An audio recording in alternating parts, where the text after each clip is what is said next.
18 81 18 18 18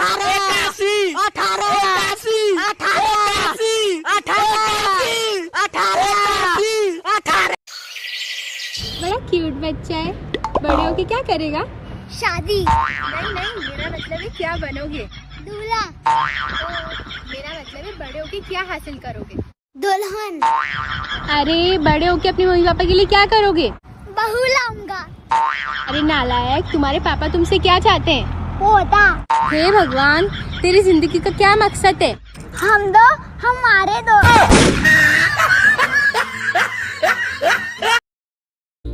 दोस्त जब रूठ जाए तो उन्हें मना लेना चाहिए, क्योंकि वह पापी आपके सारे राज जानते हैं। पता नहीं कब टेलीकास्ट कर दे।